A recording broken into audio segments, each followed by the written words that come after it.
Hi, my name is Amar. Hi, my name is Zach, and welcome to the MSX podcast. It's a show about a broad range of topics in medicine, from education to exploring research and contemplating future directions for the field. In each episode, we speak with leaders in the field to learn from their insight and expertise. This week we have Zain Khawaja, a first-year medical student at Case Western University School of Medicine, and a previous undergrad at Case Western where he studied economics. Welcome, Zain. Yeah, thank you, Mar. Thank you, Zach, for having me. Excited to talk about my journey and, you know, business and medicine and, everything we'll talk about. All right, yeah, that sounds great. So just to start off, for maybe some of the people in medicine that are kind of unfamiliar with business, could you just give some light to your experience in finance, maybe some of your internships or, your degree in economics and, how that's affected like your career in medicine? Yeah. So, I mean, that's a big question because I think there's, so many different things that I've tried to do in finance, along with being pre-med that they've all kind of shaped my career. But I'll touch on a couple. So the first one I would talk about is, after my junior year in college, I took an internship with Morgan Stanley in New York. It was like a trading internship where, I rotated on a few trading desks at the firm, and it was completely unrelated to medicine. But what I learned from that is just a whole separate skill set of more technical skills and another set of interests that I had.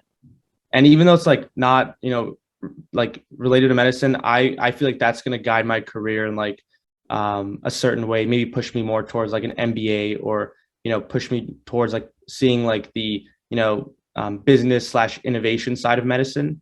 And then that's a whole broad range of topics in and of itself. But it just really opened up my mindset and pretty much gave me a real holistic viewpoint on the field of medicine, because I think a lot of people traditionally think you go to medical school and then you become a practicing clinician for the rest of your career. And while it certainly is appropriate for many people and is still the popular path, I think there are so many more routes that you can pursue after medical school, even after you practice as a clinician for some time. And it was the same thing with my economics major. I studied economics here at Case Western, and it was definitely one of the best decisions I've actually ever made, because as a pre-med, you have a defined set of prerequisites. So you already know what you kind of need to complete, right? You have to do some basic biology, OChem, chemistry, physics, etc. And after that, your schedule is really up to you. You can major in economics or dance, or whatever you want to study, because you already know what prereqs you have to do. So I really took that and I just ran with my interest in economics, and I really was able to expand on that quite a bit. And it's the same thing with the internship I just mentioned. I think it's going to help guide me to find out different areas of medicine, which it already has, and how I can use my medical degree to pursue other interests after I practiced as a clinician for some time. Yeah, and so a lot of people talk about pursuing majors outside of STEM because it might give you a different pattern of thought. Did you find that while pursuing economics? And how true do you think that is? Yeah, I definitely did. I totally agree with that statement. Economics is unique because it's a social science, but it can also be really quantitative, and real problem solving type skill set is what I learned from that econ major. So I think that statement is totally right. Pursuing a field that's outside of the traditional biology or chemistry that a lot of pre-meds might do it can be super awesome if you're into it. And the same goes for something like computer science. Computer science is within STEM, but it gives you a whole different skill set than even economics. You're in comp sci, it's really heavy problem solving, a lot of quantitative mathematics as well. My biggest advice for that, and after talking with some friends who are in my med school class as well, is you just want to pursue whatever you're interested in, because that's what's really going to show come time for medical school interviews. That's what's going to show when you are actually practicing the skills you've learned from what you've studied in college in your future career. Because if you're not interested, if you really want to study biology, then do it. If that's what you're passionate about, you should do it. it's just like you shouldn't feel forced to do something. And I think that's something that I learned really quickly coming in as a freshman in college is, I don't need to, be a bio major to get into medical school. And I'm very grateful that, I was able to, pursue econ as a degree and get that whole different skill set and way of thinking. I also know you had a super interesting economic paper that you did towards the end of your like time at Case Western, and you found a way to integrate econ and healthcare. Love to hear more about that. Yeah. So for my senior capstone, which is like a research project at Case, for the economics department and the econ major, we had to pretty much, create, from scratch a research project during the semester and do some data analysis using, some statistical programming. And what I looked into was, or I guess what I came into the class thinking is like, how do I combine, economics and my interest in healthcare policy and medicine and all that. And quickly I learned like there's so much you can actually, do and combine the two with. It's awesome. So what I ended up doing was studying how pretty much adverse healthcare outcomes occur due to like lack of patient safety and like proper protocols in hospital settings. So I pretty much just did like an economic statistical analysis on that topic for Medicare patients in New York City, and we saw some really, I guess, unfortunate findings, but they were statistically significant, clinically significant, and it opened my eyes to like the amount of opportunities there are out there to combine like kind of more of a quantitative mindset, whether it's math or econ, with research, which is super important in medicine, pre-med, medical school, and certainly in residency as well. Yeah, I was kind of curious about how those skills have transitioned into your time in med school and how you've applied them, in your time right now. Yeah, definitely. So I'm only a few months into med school, but I've already been able to see like see how it's like helped me. So I would say a couple things. Like first, so at Case Western Reserve School of Medicine, we start off the curriculum with a kind of like a public health block, which lasts for 4 or 5 weeks, and it's really focused more so on like the social sciences rather than like hard science that you would traditionally think of in a medical school setting. And I really saw my experiences in econ and just in business in general helped me out a lot with this first block, because I was able to talk about like public health issues, and like poverty in America, and even the COVID pandemic, like economics and the way of thinking that it provides really gave me a unique way to talk about these issues with my small group that I was in here at Case. So it's been awesome. It's really been like heavily applicable already just in the first few months, and I imagine it's gonna grow more. And I will say, just going back to the research point as well, studying something like econ or math, something a little more quantitative, really will help out with the research that you do in medical school. So right now I'm getting a little bit involved with some research projects in med school. I haven't settled in on one yet, but I've really quickly noticed that like statistical programming, like knowing some Python or some Stata or some R, is super helpful, and it makes you really valuable to clinical researchers who need medical students that have these type of like data analysis skills. And I was fortunate to learn it in undergrad with economics a little bit at least, and so that's been awesome to just kind of have a smoother transition with finding clinical research. Finance is super risk heavy, right? You're encouraged to like take risk early. Like seed stage investments don't even need financials. And then like in like finance, you're looking for like hot IPOs and like SPACs, right? And the saying for early careers is like take risk while you're young. Common like thought would be, hey, Zain, are you now limiting the risk you could take early on because there's 4 years of medical school, there's 7 years of residency or whatever, and then fellowship. Do you feel by like going to medical school, you're limiting the risk that you can take early on? Yeah, so I I think going to medical school can definitely be perceived as, as you're not taking it. I think it can actually be looked at as you're both taking a risk and not taking a risk, because you're not taking a risk in the sense that you have a very set and defined path, right? You have 4 years of med school, 3 to 7 or 10 years of residency and fellowship training, and then you're kind of committed to like a very like stable job and all that.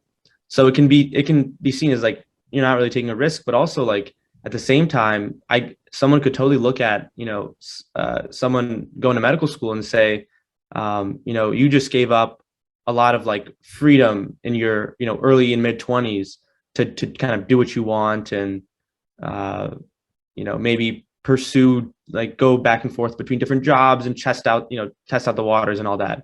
But I think personally that medical school actually can give you a lot of flexibility, and here's why. When you're a medical student, there's plenty, which I found out really quickly, but there's plenty of opportunities for med students to do during the summer, during the school year, in just fields, in pretty much any field you can think of. So I just saw the other day that some hedge funds in Connecticut were actually looking for some MD students to work for them over the summer and even during the school year if they wanted to take a year off. So that's an awesome opportunity that you could also, get if you didn't go to medical school. It would just be kind of a different role because you wouldn't be an MD student. But so that exists. McKinsey, Boston Consulting Group, they all have programs for med students to take, 1-2 years off after their third year and, pursue a consulting, role with them as an MD student. So opportunities for med students are actually really plentiful. And I see going to med school is really opening up a bunch of doors in your early 20s because, no one's forcing you to, graduate med school in 4 years. In fact, it's becoming much more common to take, 5 or 6 years, to finish up with med school because people pursue opportunities like that I just mentioned. So for me, the way I look at it is, getting your medical degree is, opens up just plenty of doors, both during medical school and afterwards. Obviously, you're going to be busy. So you'll have to take some more time to complete the degree. But if it's really something you want to do and you're interested in consulting or, healthcare innovation or working at a hedge fund as a healthcare, analyst, those are readily available. I was just curious as to like, when you found out that you were passionate about finance and like what drove you to that, like any formative experiences that made you realize you wanted to pursue that? Definitely. And I would say it first came when I just turned 18. I just downloaded Robinhood for the first time. And I was like, I didn't really know too much about stocks. I had like a general familiarity of all that, but I just found it fascinating how you can, we use so many products every day that are publicly traded companies. And I found that fascinating of how, you can invest in a company that you use. So like I'm, on this Zoom call on a Mac right now, and I can go buy Apple stock and then like be invested in their success because I like their products. So when I downloaded Robinhood when I was 18 years old, that's kind of what really like got me fascinated with this all. And I would say I've always been really interested in politics and economics as well. And I felt that like finance/trading really is the best way to actually combine all those things because, political factors influence the markets, and certainly economic factors influence the markets. And for me, it was just like a whole personal interest. I was like, wow, this is awesome. Like I can combine all my, major interests, not to sound too much like a nerd, but I can combine all my major interests into this one thing. And that's what really got me, excited about finance. It's just kind of how like broad it was and how you could tailor it to fit what you want to, do in finance. So that's what really got me into it. Why I stayed in it, I would say is for partly the same reason, but also because I, found a really awesome community of people like, Amar, who I was able to meet, and then other Case Western undergrad students who, we would just talk about, stocks with and what we were doing in our own trading accounts. And that really was awesome for me because once you form a community in something you really like, you tend to stick with it, I think. And that's what happened to me. I'd actually love to talk about one of the communities that you actually helped build, which is Hesiod, Yeah. right? So I'd love to talk more about, like, I'd love to learn more about your experience creating a community of Hesiod, watching it grow and be the gigantic conglomerate of schools and students that it is today. Yeah. So yeah, Hesiod was it's a student-run investment fund that's its own company. So it's a separate LLC. It's not actually associated with any school, but it's an investment fund that I, co-founded along with, a few of my peers at Case Western, and then a couple people at Princeton. And what we did was, we started this just because we were interested in finance, like I just was, mentioning previously. And we just wanted to have this community where we could, trade with our, friends and our peers and classmates, and also like learn a lot by teaching each other. So that was the motivation for starting Hesiod. And it was by far one of the greatest decisions I've ever made. And I was fortunate to have a really good president in my friend Victor, who really led the fund and really took it to the next level. But we started out just teaching each other about finance and talking with each other, almost like if you would think of like a traditional like Discord server where you just talk with your friends or your own community about stuff. And that's how it started. We ended up really doing awesome initially, and we expanded to college campuses around the country, and in California, in Chicago, New York, etc. And this was kind of groundbreaking for me because it now allowed me to have this community of people like across the country who I've become very, very close with, and I've never even met before in person. We operate virtually, and I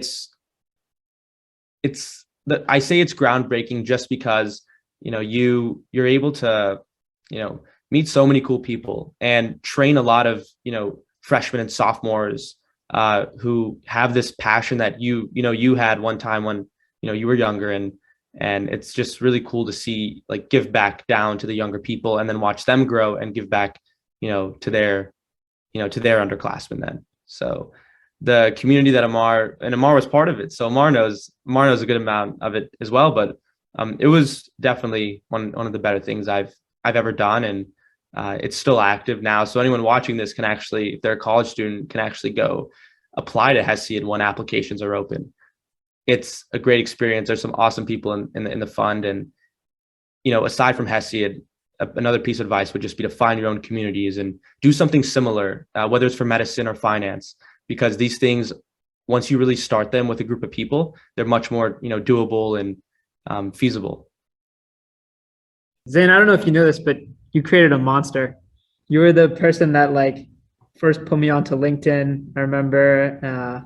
And so I'd love to talk more about the importance of networking on your life, and maybe share like a story of one of the more impactful experiences you've had. Yeah, absolutely. Yeah, it's funny to hear that I created a monster, because I know Amar is just a king of LinkedIn now. So I know.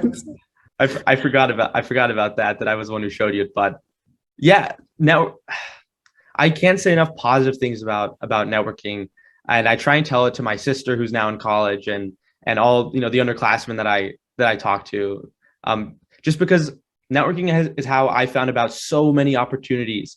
And I don't think, especially in the field of medicine, it's utilized enough. People, I think, in medicine think that networking is only done for business students, and it's totally incorrect.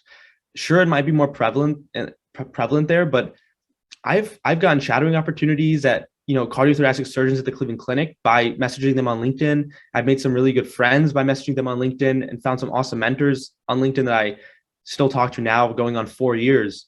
And it's just so important to have a LinkedIn, like on a very practical, note, like have a LinkedIn, keep it up to date, and reach out to people who you are interested in.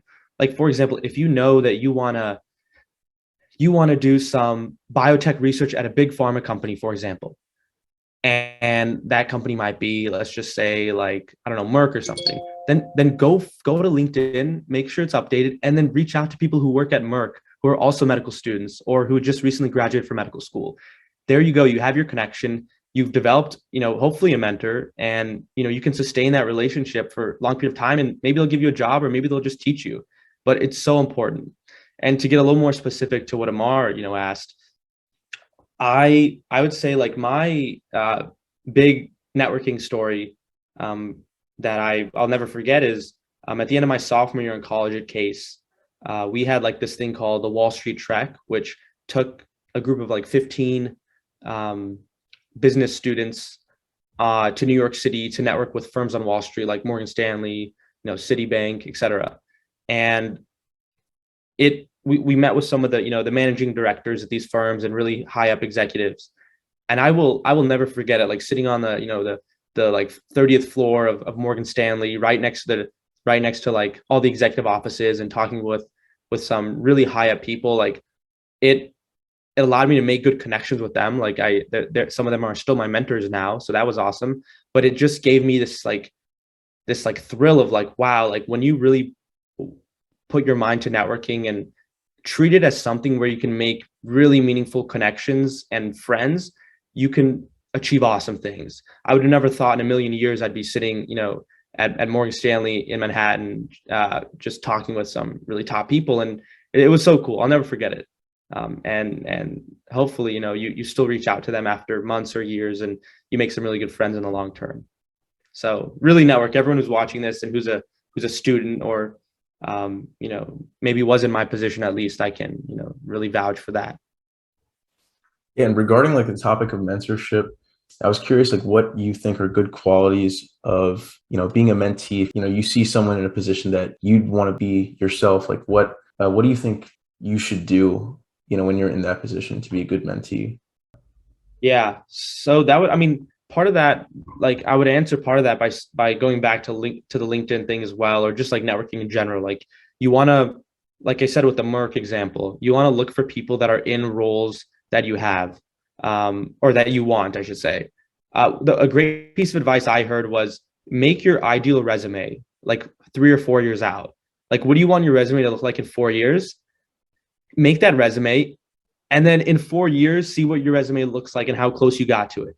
So I did that, and I had like, I want to do something at a bank for a summer, and that allowed that like kind of, to answer questions, Zach, that allowed me to find mentors that really were specific towards me.